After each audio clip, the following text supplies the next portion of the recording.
Tema 40 da série Os Escolhidos, Patriarcas e Profeta. Tema intitulado A Maldição de Balaão, o Profeta Bruxo. Israel estava agora acampado próximo à fronteira de Moabe. Dominavam o território que os amorreus haviam tomado de Moabe. Os moabitas não ousariam atacar a Israel e, como Faraó, apelaram para a feitiçaria. Balaque, o rei de Moabe, enviou uma mensagem a Balaão, que era conhecido por ter poderes sobrenaturais. Aqueles que Balaão abençoava eram abençoados, e aqueles que ele amaldiçoava eram amaldiçoados. Números 22, versos 5 e verso 6. Balaão, no passado, tinha sido um profeta de Deus, mas havia se entregado à cobiça. Agora, seduzido pela cobiça dos presentes que poderia obter, e com seu orgulho exaltado pelo que o rei Balaque havia dito sobre ele, estava disposto a satisfazer os desejos de Balaque, ao mesmo tempo que professava servir ao Deus Altíssimo. Nisso, o anjo do Senhor o alertou que não poderia proceder de tal forma, porque Israel era povo abençoado de Deus. Números 22, verso 12. Advertido pelo Senhor, Balaão dispensou os mensageiros do rei, mas ainda alimentava a cobiça e estava disposto a conseguir sua recompensa. O rei de Moabe então enviou um maior número de príncipes e mais dignos do que os primeiros. A mensagem foi ainda mais tentadora do que a primeira.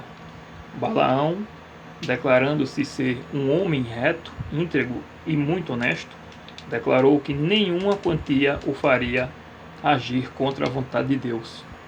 No entanto, Balaão estava disposto a agir contra a vontade de Deus. Ele já havia escolhido o seu caminho. Hoje, muitos seguem de forma semelhante.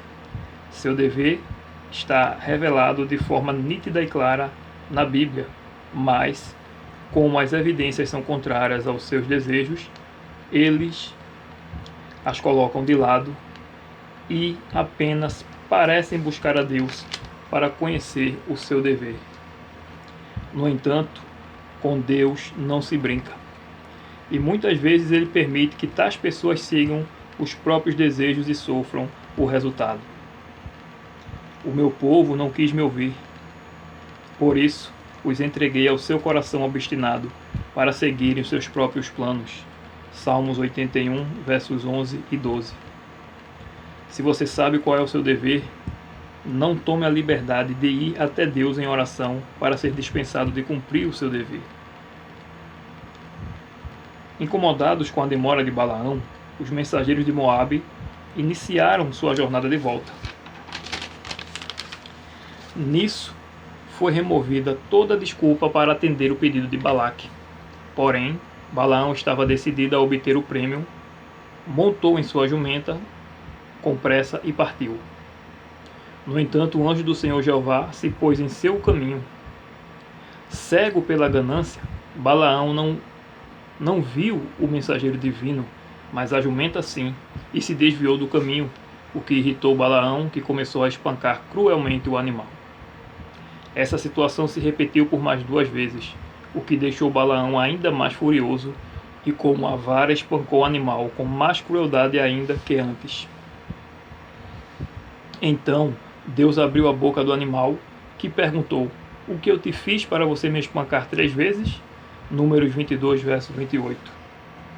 Na sua cegueira, o homem que se dizia profeta de Deus começou um diálogo com aquela jumenta, sem perceber que estava conversando e ouvindo o animal falar. Então, seus olhos se abriram e ele viu o anjo do Senhor com uma espada pronto para o matar. Aterrorizado, o homem prostrou-se com o rosto em terra. Números 22, versos 31 ao 33. Balaão devia agora a vida ao pobre animal que ele havia tratado tão cruelmente.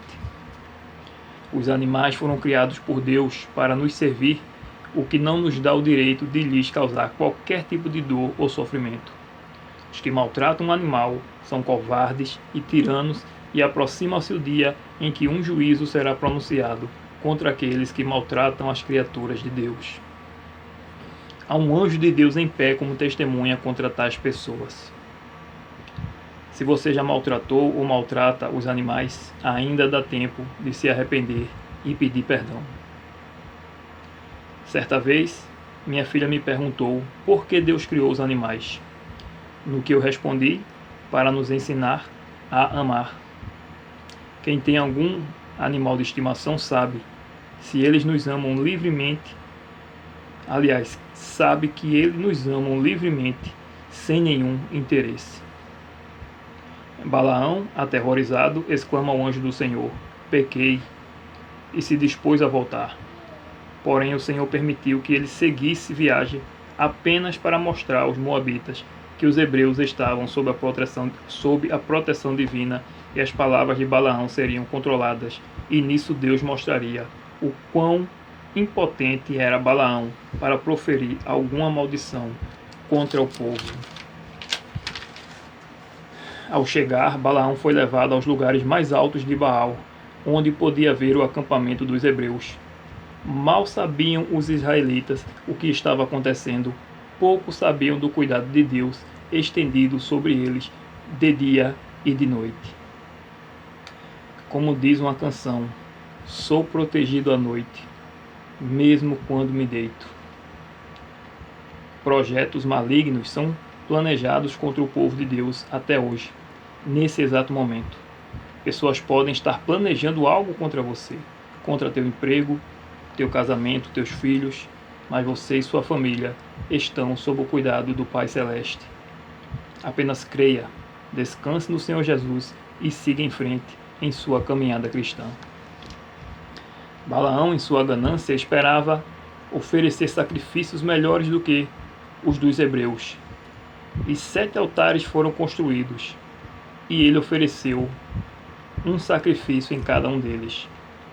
Então, sozinho para um lugar alto, foi se encontrar com Deus, enquanto o rei, com os nobres e príncipes de Moabe, aguardavam ansiosos sua volta.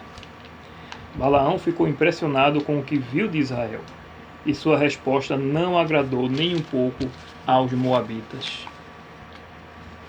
Balaão contemplou a glória eterna do povo de Deus, até desejou fazer parte deles.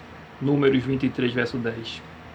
Porém, Balaão não estava disposto a aceitar a luz divina e se arrepender. Ele amava o salário da injustiça. O rei insistiu na maldição e levou Balaão a um outro ponto. Novamente, foi construído 7 altares e realizados os sacrifícios como da primeira vez.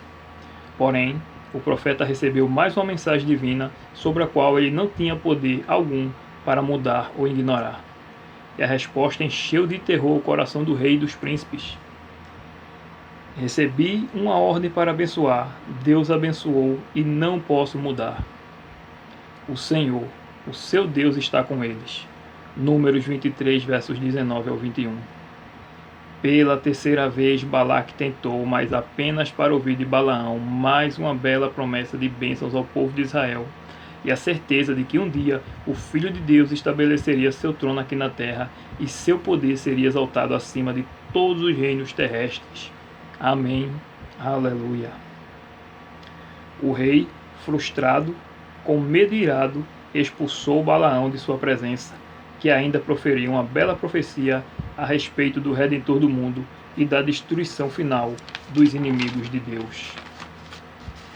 Porém, ao Balaão voltar da missão que ele mesmo havia escolhido, o poder controlador do Espírito Santo o deixou e ele foi dominado pela cobiça. Retornou ao rei Balaque com um plano maligno. Ele sabia que a prosperidade de Israel dependia de sua obediência a Deus. Então sugeriu um plano onde os israelitas seriam levados a participar do culto imoral oferecido a Baal e a Astarote, levando com isso o povo à imoralidade e à idolatria. O rei aceitou o plano de Balaão, que testemunhou o sucesso de seu plano diabólico. Porém, a justiça divina que puniu o pecado em Israel não permitiu que os tentadores escapassem, e na guerra de Israel contra os midianitas, Balaão foi morto. Ele não morreu a morte dos justos, nem o seu fim foi como o deles, porém morreu com os inimigos de Deus. Misericórdia. O fim de Balaão foi semelhante ao de Judas. Ambos tentaram unir o serviço de Deus à cobiça por riqueza e fracassaram. Tanto Balaão como Judas receberam grande luz, mas um único pecado acariciado envenenou todo o caráter e causou sua destruição. Pouco a pouco, um pecado acariciado degradará o caráter. A condescendência com o mau hábito que seja derruba as defesas da mente e abre caminho para Satanás nos desviar. O único caminho seguro é orar e obedecer a Deus. Meus passos seguem firmes nas tuas veredas, os meus pés não escorregam. Salmo 17, verso 5. No próximo tema, o 41, veremos como foi a queda de Israel no plano de Balaão. Não se esqueça de curtir esse vídeo, pois isso torna o canal relevante na plataforma de YouTube que o indicará a mais usuários. Compartilhe o vídeo e o canal com suas redes sociais e seus contatos do WhatsApp. E se você ainda não é inscrito, por favor se inscreva, não custa nada. Ajude a pregar o Evangelho por meio do YouTube também. Fique na paz de Jesus. Amém.